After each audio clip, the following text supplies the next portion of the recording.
Hello guys, welcome to Keerthi film house. പ്രശസ്ത സിനിമാ നിർമ്മാതാവ് സുരേഷ് കുമാറിന്റെയും പഴയകാല നടി മേനകയുടെയും മകളാണ് കീർത്തി സുരേഷ്. 2000 പുറത്തിറങ്ങിയ പൈലറ്റ്സ് എന്ന സിനിമയിലൂടെയാണ് കീർത്തി സുരേഷ് ബാലതാരമായി സിനിമാ ലോകത്തേക്ക് വന്നത്. ദേശീയ പുരസ്കാരം ഉൾപ്പെടെ നിരവധി അവാർഡുകൾ കീർത്തി സുരേഷ് ചുരുങ്ങിയ കാലയളവിൽ സ്വന്തമാക്കി കഴിഞ്ഞു. അതിനോടൊപ്പം തമിഴ്, മലയാളം, തെലുങ്ക് എന്നീ ഭാഷകളിലും കീർത്തി സുരേഷ് ഇപ്പോൾ സജീവമായി പ്രവർത്തിച്ചു വരുന്നു. നമ്മൾ ഇന്ന് ഈ വീഡിയോയിൽ നോക്കാൻ പോകുന്നത് കീർത്തി സുരേഷിന്റെ ഹിറ്റ് ആൻഡ് ഫ്ലോപ്പ് മൂവീസ് ആണ്. Welcome back to our channel. 2000 പുറത്തിറങ്ങിയ പൈലറ്റ്സ് എന്ന സിനിമയിലൂടെയാണ് കീർത്തി സുരേഷ് ബാലതാരമായി സിനിമാ ലോകത്തേക്ക് വന്നത്. അതിനുശേഷം 2001 പുറത്തിറങ്ങിയ അച്ഛനെയാണ് എനിക്ക് ഇഷ്ടം എന്ന ചിത്രത്തിലും 2002 പുറത്തിറങ്ങിയ കുബേരൻ എന്ന ചിത്രത്തിലും കീർത്തി സുരേഷ് ബാലതാരമായി അഭിനയിച്ചു. 2013 പ്രിയദർശൻ സംവിധാനം ചെയ്ത് മോഹൻലാൽ നായകനായി അഭിനയിച്ച ഗീതാഞ്ജലി എന്ന ചിത്രത്തിലൂടെയാണ് കീർത്തി സുരേഷ് ആദ്യമായി നായികയായിട്ട് സിനിമാ ലോകത്തേക്ക് വരുന്നത്. ഈ സിനിമ ബോക്സ് ഓഫീസിൽ 5 കോടി രൂപ മാത്രം കളക്ട് ചെയ്ത് ഇതൊരു ഫ്ലോപ്പ് മൂവിയായിരുന്നു. അടുത്ത ചിത്രം റിംഗ് മാസ്റ്റർ. 2014 ഈ സിനിമ പുറത്തിറങ്ങുന്നത്. ദിലീപ് ആയിരുന്നു എന്റെ നായകൻ, റാഫി ആയിരുന്നു ഇതിന്റെ സംവിധായകൻ. ഈ സിനിമ 12 കോടി രൂപ ബോക്സ് ഓഫീസിൽ കളക്ട് ചെയ്ത് ഒരു ഹിറ്റ് ആവുകയായിരുന്നു. അടുത്ത സിനിമ 2015 തമിഴ് റിലീസായ ഇത് എന്ന മായം എന്ന സിനിമയാണ്. AL വിജയാണ് ഇത് സംവിധാനം ചെയ്തത്. ഈ സിനിമയിൽ നായകനായി വന്നത് വിക്രം പ്രഭുവാണ്. ഈ സിനിമ ബോക്സ് ഓഫീസിൽ ഒരു ആവറേജ് വിജയം നേടി. 2016 കീർത്തി സുരേഷ് 4 സിനിമകളിലാണ് അഭിനയിച്ചത്. നേനു ശൈലജ, കിഷോർ ആയിരുന്നു ഇതിന്റെ സംവിധായകൻ, രാം ആയിരുന്നു ഇതിന്റെ നായകൻ. 48 കോടി രൂപ കളക്ട് ചെയ്ത് ഈ സിനിമ ഒരു സൂപ്പർ ഹിറ്റ് സിനിമയായിരുന്നു. അടുത്ത ചിത്രം രജനി മുരുകൻ. റാം ഡയറക്ട് ചെയ്ത ഈ സിനിമയിൽ ശിവകാർത്തികനായിരുന്നു നായകൻ. ബോക്സ് ഓഫീസിൽ 45 കോടി രൂപ കളക്ട് ചെയ്ത് ഈ സിനിമ ഒരു ഹിറ്റായിരുന്നു.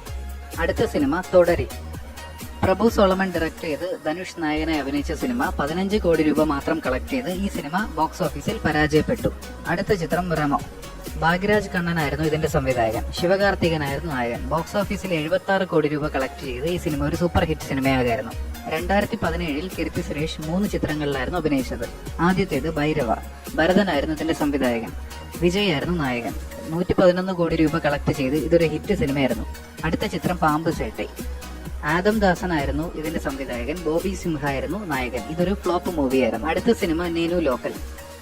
ത്രിനന്ദ റാവു സംവിധാനം ചെയ്ത ഈ സിനിമയിൽ നാനി ആയിരുന്നു നായകൻ. 58 കോടി രൂപ കളക്ട് ചെയ്ത് ഇതൊരു ബ്ലോക്ക് ബസ്റ്റർ ഹിറ്റായിരുന്നു. 2018 കീർത്തി സുരേഷ് അഭിനയിച്ചത് 7 ചിത്രങ്ങളിലാണ്.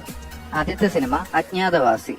പവൻ കല്യാൺ ആയിരുന്നു ഇതിന്റെ നായകൻ. 95 കോടി രൂപ കളക്ട് ചെയ്ത് ഈ ചിത്രം ഒരു വലിയ ഹിറ്റ് തന്നെ ആയിരുന്നു. അടുത്ത ചിത്രം താനാ സേന്തക്കൂട്ടം.